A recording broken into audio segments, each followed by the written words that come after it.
Vamos lá, pessoal. A conexão aí no Periscope caiu aqui para mim. Vamos continuar aqui, né, sobre as funções da lei complementar no direito tributário. A gente estava tratando o último tema que a gente estava tratando, o último tema que era reservado à lei complementar, que a gente tratou aí na última transmissão, era relacionado a normas gerais de direito tributário. Mas normas gerais não relacionadas a um imposto específico, mas normas gerais relacionados a temas que perpassam todo o direito tributário: obrigação tributária, crédito tributário, né, prescrição e decadência, lançamento. Então, esses temas gerais do direito tributário devem ser tratados, né, por lei complementar. E um tema que já foi enfrentado, tem até súmula vinculante aí no Supremo Tribunal Federal, né? Falar súmula vinculante do STF fica até redundante, né? Só o STF tem a condição, né? Tem a competência de lançar uma súmula vinculante. Mas enfim, tem a súmula vinculante número 8, que fala que é inconstitucional aí o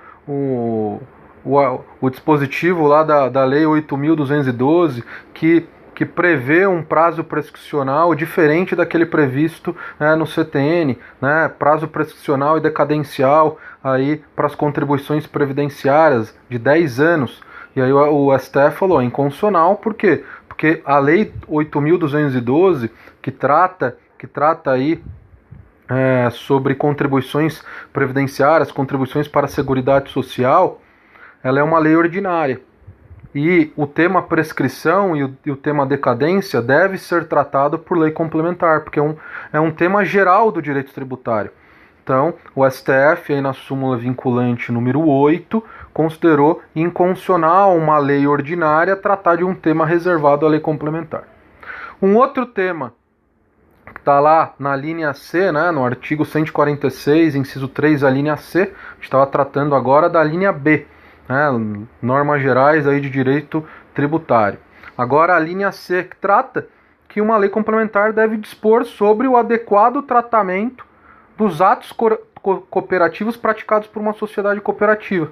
Essa lei complementar não existe uma lei complementar nacional dispondo sobre o tratamento tributário que deve ser dado aos atos cooperativos praticados por uma sociedade cooperativa. O fato de não existir essa lei complementar não significa que as sociedades cooperativas, muita gente acha que em função desse dispositivo as sociedades cooperativas seriam imunes. Não está falando que é imune, está falando que uma lei complementar vai dispor sobre um tratamento adequado. Não significa que elas não vão ter que pagar impostos, não vão ter que pagar tributos. Essa lei complementar não existe, e aí o fato de não existir essa lei complementar nacional de normas, que serviria de normas gerais para os outros entes estabelecerem, fixarem tratamentos adequados para sociedades cooperativas no seu âmbito territorial, isso dá uma certa liberdade, uma competência legislativa plena para os entes, né, estaduais, federais, distritais e municipais, e aí disporem sobre o tratamento aí que as sociedades cooperativas vão ter que ter no seu âmbito territorial relativo aos tributos de sua competência. Beleza? Um outro tema aí no artigo 146 é relacionado ao tratamento tributário, tratamento diferenciado aí das microempresas e empresas de pequeno porte, ou Simples Nacional.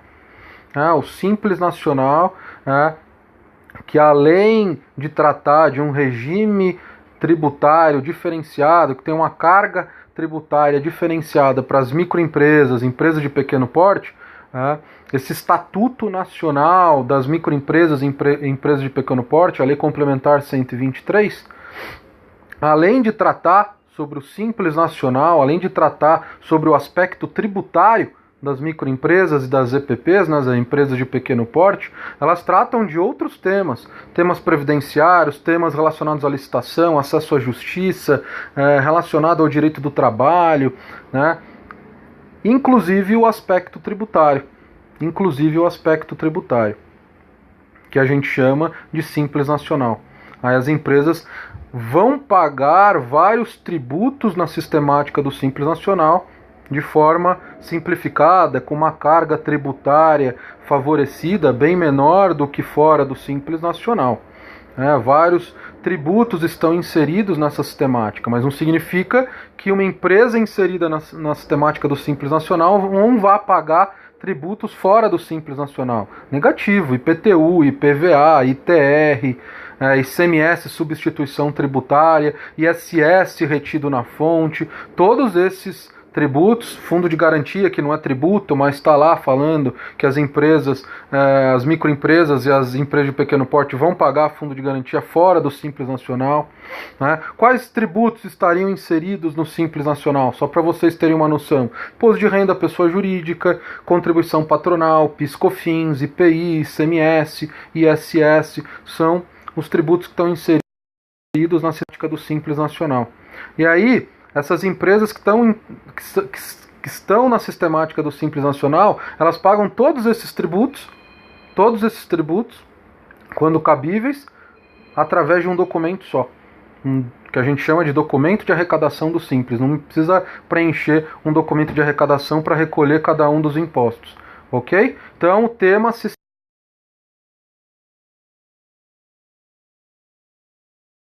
tratado por lei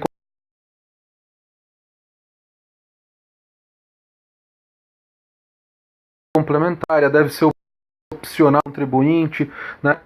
Deve ter um regime unificado de pagamento, pago através de um documento de arrecadação único, todos os tributos que estão inseridos na sistemática do Simples,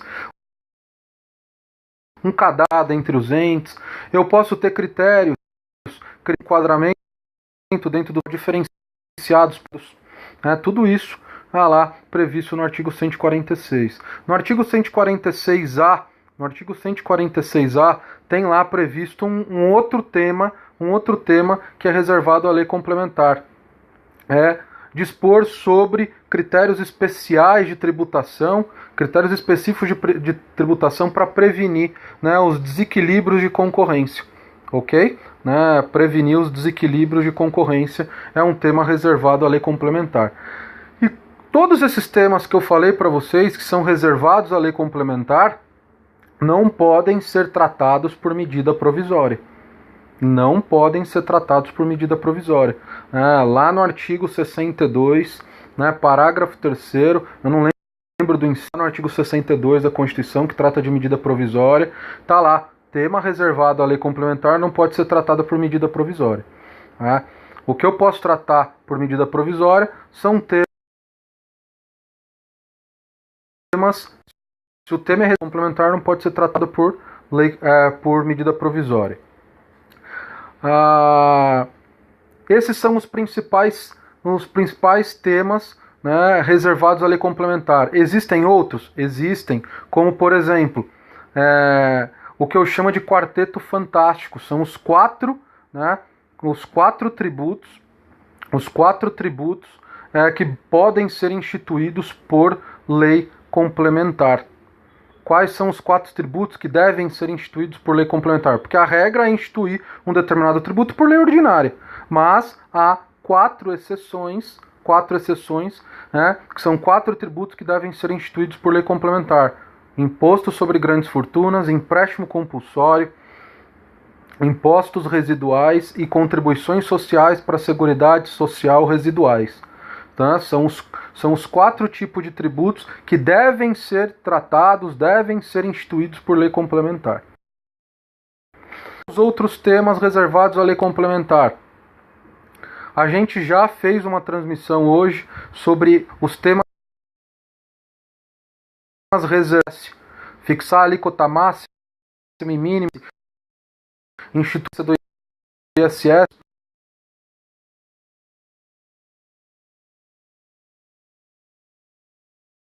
exportações e benefícios fiscais, são temas lá reservados à lei complementar atinentes ao ISS. Eu fiz uma transmissão específica, sobre temas do ISS que são reservados à lei complementar, numa transmissão ainda que está disponível para vocês. Eu fiz hoje essa transmissão.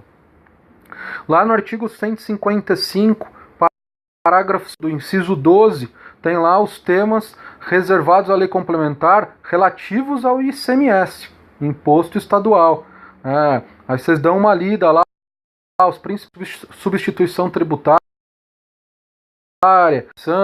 tratar sobre contribuinte, tratar sobre a forma como os estados irão conceder os benefícios fiscais de ICMS, né, que é a lei complementar que trata desse tema, a lei complementar 24 de 75, e esses outros temas que são reservados à lei complementar referentes ao ICMS são todos tratados na lei complementar 87 de 1996, é a famosa Lei Candir, Lei de Normas Gerais do ICMS. Outro tema relativo à lei complementar aí no direito tributário é regulamentar a instituição do ITCMD internacional. Mas, professor, o que é o ITCMD internacional? É o ITCMD naqueles casos em que o doador está no exterior, aqueles casos em que o inventário e arrolamento está rolando no exterior. Por que isso é importante? Eu preciso de uma lei complementar de normas gerais para definir os critérios, principalmente o critério para qual estado eu vou ter que recolher o ITCMD nesses casos. Por quê? Porque para evitar conflito de competência entre os estados. Porque quando o doador está no exterior, quando o inventário e arrolamento está rolando no exterior, eu preciso de uma lei complementar nacional editada pela União para definir para qual estado eu vou ter que recolher o ITCMD. Por quê? Porque nesses casos, pessoal, eu não tenho um critério previsto na Constituição. Os critérios espaciais para definir o sujeito ativo do ITCMD nesses casos não estão previstos na Constituição. Só estão previstos na Constituição quando o doador é domiciliado aqui no Brasil, quando o inventário e arrolamento está rolando aqui no Brasil. Então, quando eu tenho uma doação de um bem imóvel, para qual estado eu vou recolher o ITCMD? Para o estado onde está domiciliado o doador. Se eu estou realizando uma transmissão causa-mortes de um bem imóvel, para qual estado eu vou recolher o ITCMD? Para aquele estado onde está rolando, onde foi instaurado o inventário, a ação de inventário e de arrolamento. Aquela ação em que vai partilhar os bens do patrimônio do decujus. Mas, professor, você falou de bem imóvel. E de bem imóvel? Aí não tem problema. De bem imóvel, independente de onde está o doador, onde rola, onde está a transmissão causa-mortes, o ITCMD vai ser recolhido para o estado onde está localizado o bem imóvel. A problemática é quando ou a transmissão causa-mortes trata um bem imóvel. E aí, quando o doador é domiciliado no exterior, para onde eu vou recolher o ITCMD? Se o inventário e arrolamento está rolando no exterior, para onde eu vou recolher o ITCMD? Essa lei complementar, instituída pela União, editada pela União, vai colocar os critérios, vai fixar os critérios para qual estado vai ter que ser recolhido esse ITCMD. Então isso é um tema reservado à lei complementar. Essa lei complementar ainda não existe, e aí gera um problema, porque os estados, eles, cada um legislam de uma forma. Por quê? Porque não há essa lei complementar. Aí, a polêmica, que isso até pode gerar um outro periscope para a gente discutir, os estados podem legislar, eles podem instituir o ITCMD internacional, nos casos em que o doador está no exterior, ou o inventário ou rolamento está rolando no exterior, sem existir essa lei complementar, eles teriam a competência legislativa plena nesse caso, pelo fato de não existir a lei complementar de normas gerais que vai estabelecer esses critérios, no caso do ITCMD internacional. Isso está aí pendente de julgamento no STF. Vamos ver aí as cenas dos próximos capítulos. Os estados acham que, pelo fato de não existir a lei complementar de normas gerais, eles teriam a competência legislativa plena.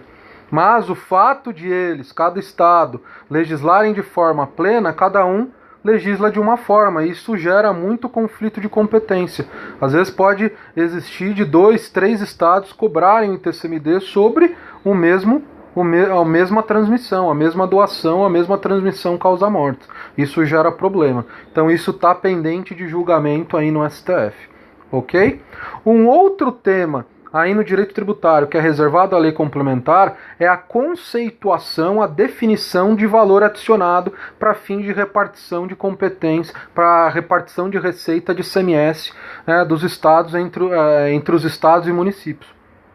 Então lá 25% do que cada estado arrecada de ICMS, 25% deve ser repartido entre os municípios.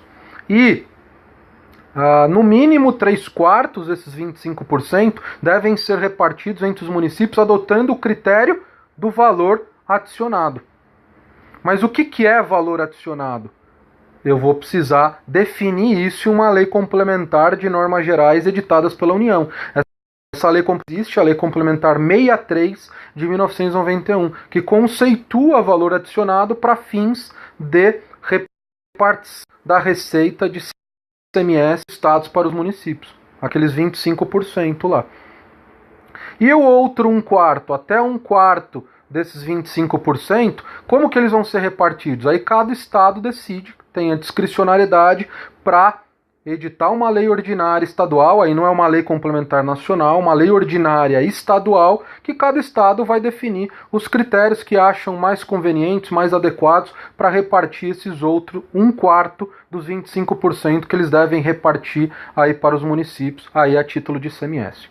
Beleza, pessoal? Então, esses são os temas, essas são as funções da lei complementar aí no direito tributário. Tratar, dispor de conflito de competência, tratar, regulamentar limitações constitucionais ao poder de tributar, por exemplo, aquela imunidade lá das entidades educacionais, tratar de normas gerais no direito tributário, temas genéricos, obrigação tributária, prescrição e decadência, lançamento, tratar de base de cálculo, fato gerador e contribuintes, dos impostos, tratar sobre Simples Nacional, aquele tratamento tributário diferenciado para as MEs e EPPs, dispor sobre um tratamento adequado nos atos cooperativos das sociedades cooperativas, dispor sobre critérios especiais de tributação para prevenir desequilíbrio de concorrência, tratar de alguns temas lá do ISS, fixar a alíquota máxima e mínima, instituir a não incidência do ISS na exportação de serviços,